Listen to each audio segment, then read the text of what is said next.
You're watching World TV. Kindly subscribe to our YouTube channel for more videos. Click on the subscribe button and the bell beside it. This will notify you once we drop a new video. Thank you.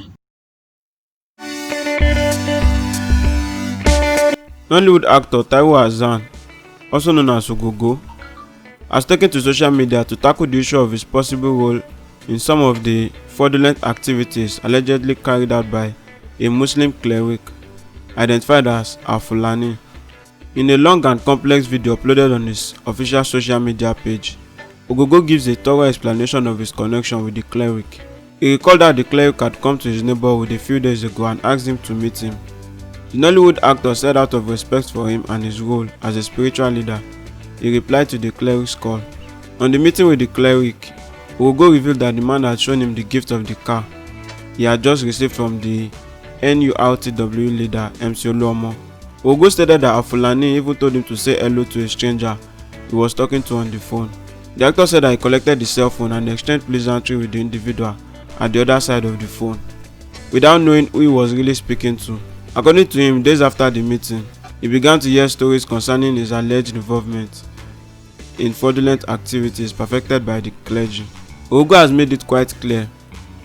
that while he knows the man of God, he's never been part of fraud in his life, and he's never going to do it until he dies. He called on the fans to help him circulate the video in order to correct the bad information which is being spread about him. Mo kí gbogbo ẹ̀yin olólùfẹ́ tí ẹ ń wò nílé, mo kí ẹ̀yin ìyá mi, ẹ̀yin bàbá, ẹ̀gbọ́n mi lọ́kùnrin, ẹ̀gbọ́n mi lóbìnrin, ẹ̀yin tẹ́ jẹ́ bí àbúrò àti ẹ̀yin tẹ́ jẹ́ bí ọmọ. Mo kí gbogbo ajíbẹ̀ lọ́hùn lẹ́lẹ́sìn Kristẹni, ẹlẹ́sìn Mùsùlùmí àti ẹlẹ́sìn àbáláyé. Mo kí yín ní gbólóhùn tí ó jẹ́ pé ní gbogbo ìgbà láyé ní kíkí náà bá mu. Mo kí pa assalamu alaikum wa rahmatullahi wa barakatuh. Ìkàtà lọ́kọ́ máa bá olúwa wọn. Akọ́dún, akóyèdún, ọdún ayọ̀ ni la máa ṣe wọn. Àwa ní fọdún ìṣàṣìmọ́ wọn. Gbogbo ẹ̀dá tí ó ń wò mí lọ́wọ́lọ́wọ́ bí mo ṣe ń sọ̀rọ̀ yìí, mo fi títóbi Ọlọ́run bá, mo fi bẹ̀ yín. Ẹ máa share program tẹ́ ń wò yìí. Ẹ máa share nítorí pé àwọn kọ̀ọ̀kan wà tí ó yẹ kí a fi yé ara wa ọ̀tẹ̀ àmọ́. Mo dẹ̀ fẹ́ kí everybody kan gbọ́ mi lágbọ́yé, kí gbogbo orí mẹ́rin àgbáyé kan gbọ́ mi yé dáadáa. Gbogbo ayé mọ̀ pé I'm a private person in my life. Mi ò ń báyàn jà, mi ò ń báyàn fa wàhálà. But I'm a policy man ní nǹkan tí mi ò bá fẹ́, mi ò fẹ́. Mo lè jẹ́ nìkan tó jẹ́ pé tí olóúnjẹ bá rí mi tó bá rojú, àìjẹ́ èmi náà máa fi sú ẹni náà. Ẹ má bínú dá sí program kan tí mo gbọ́, maybe about let's say is there over a week now or going to 2 weeks, lórí ọ̀rọ̀ wípé wọ́n ní àfà kan olùjìbìtì mi ò ní láti hide orúkọ Ọlárẹ̀wájú Al-Fulani. Èmi ń ṣàfà gbogbo ẹ̀ tẹ́ wò mí, Mùsùlùmí ni mí, an open book dẹ̀ ni mo jẹ́ fún gbogbo àgbáyé. My door is open. Tí ẹ bá wo lọ́wọ́ bọ̀, àìmọye ọmọ ló ti ara mi jáde tí wọ́n ti ṣoríire. Kò wá ní jẹ́ pé ńgbà tí a wá wà ní astrip period, tá a wà ní ìrọ̀lẹ́ ayé, that's what I mean by astri. Nígbà náà ni màá ṣẹ̀ṣẹ̀ wá bẹ̀rẹ̀ wàkúwà. Ọlọ́jọ́ ìní ò ní jẹ́ kí n rí. Ojú tó ti mọ́ ni ò ní sọ pé òun mọ́ ni mọ́. Wèrè tó ń lọ ní títì ó lẹ́bí ó dẹ̀ lára. I cannot deny anybody tí n bá mọ̀ láyé mi. Kódà ó wà nínú wàhálà ni, ó wà nínú dáadáa ni. Àfẹ́ni tó bá sọ pé ká má súnmọ́ òun àádẹ́rìn sẹ́yìn. Eyín ò mí pé ká ra burú sí ẹni bẹ́ẹ̀. A gbà pé ìjẹ́dá wa kò jọ ṣepọ̀ ni. lórí ọ̀rọ̀ Alhaji Alifulany jẹ́jẹ́ ni mo wà ní àdúgbò mi ní ọdún Ifá street tá jókòó tá sọ̀rọ̀ ó dẹ ẹnu ọkọdẹ wà pé nípa Alifulany pè yín pé àwọn gbọ́dọ̀ wà olúwa ní bọ́ọ̀dù ní ibi bíìsì wa mẹ́ mo dẹ lọ bá òpin nínú ìṣọ́lá mo lè jù lọ lọ́jọ́ orí òun náà ti fi kan jù mí lọ by ìmọ̀ Ọlọ́run náà dẹ̀ sọ ní gbogbo ọ̀nà pé is it by position by money or by knowledge wàá fi bìkan fún ẹnìkan ní respect mo dẹ̀ wá bá mo dẹ̀ ṣe ń débẹ̀ he was on phone pẹ̀lú ẹnìkan mi mẹ́tọ́jọ́ sọ̀rọ̀ ó dẹ̀ bọ́lẹ̀ ní mọ́tò ó kí mi pé akínwó nǹkan tí ẹni tí ó lú ọmọ tó fún un ní I was so happy mo dẹ̀ ṣàdúrà mo ní àbórí ilẹ̀ ayíká ìwá ìmọ̀ ní ẹ̀ tọ́lọ́ bá ti ṣe dáadáa fẹ́ dá Ọlọ́run ti ṣe dáadáa fún ni Ọlọ́run bá wọ̀ sí lẹ́yìn alábòsí the next thing tí ọ̀rẹ́ mi máa ṣe ni pé alájẹ Oldon alájẹ Ògúngún náà fẹ́ kí yín mi mẹ́ni tí mo bá sọ̀rọ̀ mo ń bá ẹ̀ṣọ́ mi mẹ́ni tí mo bá sọ̀rọ̀ mo dẹ̀ gbà mo dẹ̀ kẹ́ni ẹ̀ dáadáa ẹni ẹ̀ náà pa abẹ́rẹ́ rí mo dẹ̀ àwọn oníṣẹ́ ẹni náà ti wọ́n nǹkan kò mú kò sí problem Ọlọ́run ní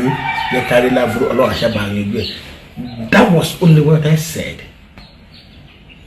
Àwọn ọmọ abẹ́sí ní pè mí lọ́tún lọ́sẹ̀ pé ẹ àbí ọgbà àwọn àtọ̀ gbogbo wọ́n jọ ṣígbẹ́ ni wọ́n jọ ṣàwọ̀ ni ìgbà òbí ṣe àṣọ. Iná wọn ní yára gbọ́rọ̀ lọ́ra láti fèsì àdé ọ̀tá ẹ̀wọ̀ àti gbogbo àwọn tó ń pè mí mo ń wo kékeré ni mo sọ ṣókòjá pé Alifulany wá sọ̀rọ̀ mi bí mo rè joyce pẹ̀lú ẹ̀ pé wọ́n fún ní nǹkan tí mo mọ̀ pé dá nígbà tí èmi náà ṣe bẹ́ẹ̀ dẹ̀ ló ta mí lọ́rẹ mọ́tò náà.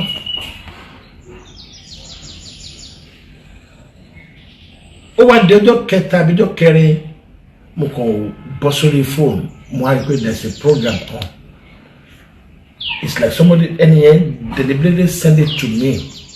mo wá wò mo wá rí pé picture mi wà níbẹ̀ Alifulany wà níbẹ̀ àti man tó ń ṣe program yìí I think his name is Saheed olórúkọ ọmọ mi kan ni also mo wá farabalẹ̀ mo á rí pé issue Alifulany ni wọ́n ń drag tí gbogbo ibi tó lọ bí wọ́n ṣe fún lówó bí wọ́n ṣe fún nílẹ̀ tán ló máa kọ́ mọ́ṣáláṣí tán ló máa ṣe gbá mo rí pé òun ni wọ́n ń fa mi tí gbọ́n kankan tó jọmọ́ tèmi but nísàlẹ̀ kíní I think it's a live program mo ṣáà rí pé kí ni Ògúngún ṣe o kí ni fọ́tò Ògúngún wọ́n bẹ̀ Ògúngún Sàrámà this and that mo ń wò pé ìbúrú kọ̀mìtì fẹ́ jáde ṣá but at the end of the program ẹni tó ń kọ program wa sọ pé Alhaji Taiwo Hassan mo rò pé èyí náà rí bí gbogbo nǹkan ṣe rí báyìí sí ṣe rí wípé kì í ṣe pé ọ̀rọ̀ pé à ń fi nǹkan ṣe àbòsí lórí mo rò pé that person tried to correct me bóyá lórí ọ̀rọ̀ tí mo sọ pẹ̀lú Alifulany lórí ibi tí mo ti bá èèyàn sọ̀rọ̀ àbúlé wo gómìnà wà mí rò pé mo sọ nǹkan tó bá náà jù bọ̀ mo fẹ́ kí gbogbo ẹ̀yin àgbáyé kẹrí pé ìdílétò tí mo sọ nìyẹn bọ̀ ohun tó kàn bá mi inú jẹ́ jù ni pé lánàá somebody call me I don't want to mention it ẹni náà dẹ̀ fún òun lè bá mi sọ̀rọ̀ ṣùgbọ́n mi gbọ́dọ̀ respond bẹ́ẹ̀ nítorí pé we are creature of wisdom. Ọ̀tọ̀ ní somebody bí wọ́n bá ní intelligence line kan ní intelligence tó ti gbé wẹ́ àwọn tó ní intelligence they can argue to dismantle anything ẹni tó ní wisdom ó máa fara balẹ̀ láti yanjú ọ̀rọ̀ ni ẹ̀yin lóyìnbó lẹ sọ bẹ́ẹ̀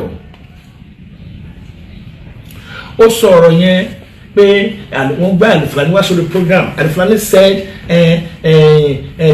ṣebí pé òun fọ̀rọ̀ lọ mí èmi sọ pé kò ń go ahead ẹ dúnú ṣé àáfàá lèmi ni àbí ṣéwù ni mi àbọ̀mọ́lékéwù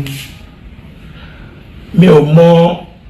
báwo ni Alifulany ṣe ń live dá wípé if there's any program tá a bá fẹ́ ṣe Ramadan lecture nílùú mi I always call him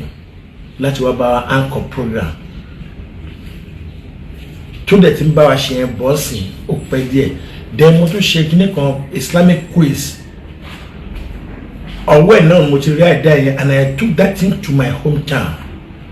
tọ́lọ́n dẹ̀ fún wa ṣe táyé pé a máa fáwọn èèyàn lóríṣiríṣi ẹ̀bùn lọ́tún lọ́sẹ̀ ẹni tó máa jẹlẹ̀ tó máa yẹ gbá mi ò ní lu jìbìtì láyé ní tí máa fi kú tó bá kọ́ láti máa bẹ̀ sí ní máa hu ìwà ìgbà kọ́lọ́n pè mí sọ̀rọ̀ n tó bá ń dùn yàn èèyàn láti sọ fáyé bí mo ṣe ń gbọ́ mi ò láìkí ẹ̀ ẹni ẹ wá ń sọ̀rọ̀ ó sọ̀rọ̀ líle mo tún á sọ fẹ́ ní pé school jọ my dear man ìwọ tó ń bá mi sọ̀rọ̀ yìí by the time you have a problem tí n bá ra burú sí ẹ ó ní ìgbésẹ̀ tí mo gbé tó ní ẹlẹ́rìí nú pẹ̀lú báwọn kan ṣe wá síwájú ẹ̀ tó wọ́n á bà mí jẹ́ fún ẹ wípé lágbájá yìí má jẹ́ kó súnmọ́ ẹ má jẹ́ kó ṣe gbá má jẹ́ kó ṣe má jẹ́ kó yáwájá sọ ẹ dẹ̀ mọ̀ pé mi náà mo láyọ̀ ọkàn mi ìṣọlọ́kànjú ẹ̀dá tá a bá dẹ̀ tún pàdé lóde náà I give you people your normal respect tí ẹ máa ń fún yàn ke respect to me ni pé onígbà tí lágbájá bá ju ẹ lọ no báyìí kankan náà nítorí pé ẹni tí wọ́n lọ tí wọ́n bá ẹ̀ jẹ́ fún yìí ó ṣe é ṣe pẹ́pẹ́ tó lọ bá ẹ̀ jẹ́ lọ́dọ̀ wọn tẹ́lẹ̀ ẹ̀ bá ti dùn ó dàbí kí ọ̀rẹ́ ẹ̀ kí oníyàwó ń sìn kó lọ́rẹ̀ tẹ́lẹ̀ ẹ̀ dùn ó yìí sì fún ọ̀rẹ́ yẹn láti convince ìyàwó tó wà nílẹ̀ láti ṣèrànù tọ́pẹ́ lẹ́nu dídùn ni. ó ní ìgbésẹ̀ tí mo gbé ó ní ẹlẹ́rìí nú outcome tí màá sọ mí mo gbà tẹ́jọ́ fún ayé nílẹ̀ mí mo gbà tẹ́ fún ayé ní 1 million.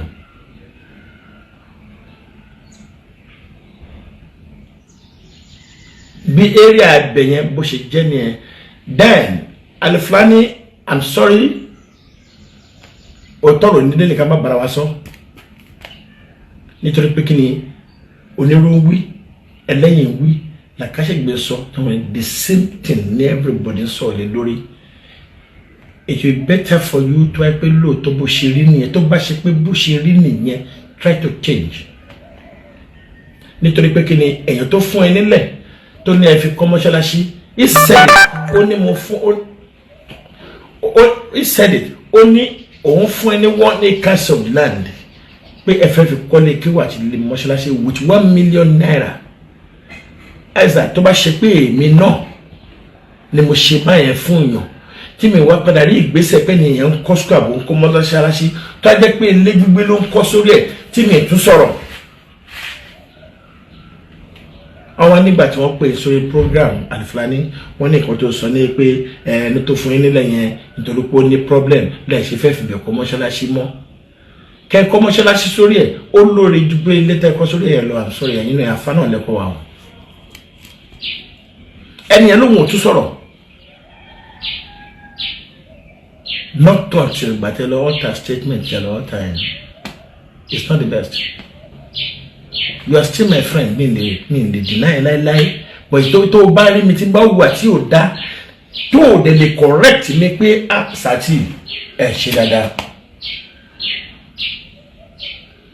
màá yà fún ọ̀rẹ́ yẹn mi ní bá ṣe mọ́ láíláí. I have a brother tájọ́ máa ń káàkiri mo jẹ́ nìkan tó mo wà mo tí nǹkan mi bá ṣẹlẹ̀ bá tó bá Sati mi lè tàn yín ẹ̀rọ kékeré kára mọ̀ dá àbúrò mi ni bóyá máa bá mi sọ̀rọ̀ ẹ̀rọ kò bá àbẹ̀gbẹ́ ló ń bá sọ̀rọ̀ ni ọ̀pọ̀lọpọ̀ yóò sí mẹ́gbà tó ń bá mi sọ̀ but ẹ̀dá tó bá jẹ́ pé policy man á máa dúró lórí pé policy wọn àbí ọ̀kan tó gbé lórí àbí ọ̀kan tó yẹ pé tí policy náà bá kọ̀ lápọ̀jù ńgbà míì náà ayé máa sọ ẹ́ di nǹkan míì ni. èèyàn sọ̀rọ̀ lamẹ́ríkà àríyàn náà tó tún dìde àwọn náà méjì wọ́n tún wà Nàìjíríà ń báyìí Alhaji Alifulani please in the name of Almighty Allah gbogbo bí táyà kẹ́ tún ṣe túnbẹ̀ ṣe o I'm only saying this kì í ṣe gbogbo ẹ̀rù kan bà mí àbí kankan ṣùgbọ́n mo ń sọ fún gbogbo àgbáyé because bẹ́ẹ̀ni yẹn ṣe ń bá mi sọ̀rọ̀ ohun lílo fi ń bá mi sọ̀rọ̀ if anything happens to my side wọ́n á mọ ibi tó máa trace ẹ̀ sí. I don't need to mention name on public but gbogbo àwọn tó yẹ kí n sọ fún gbogbo látòrí kábíyèsí mi ni mo sọ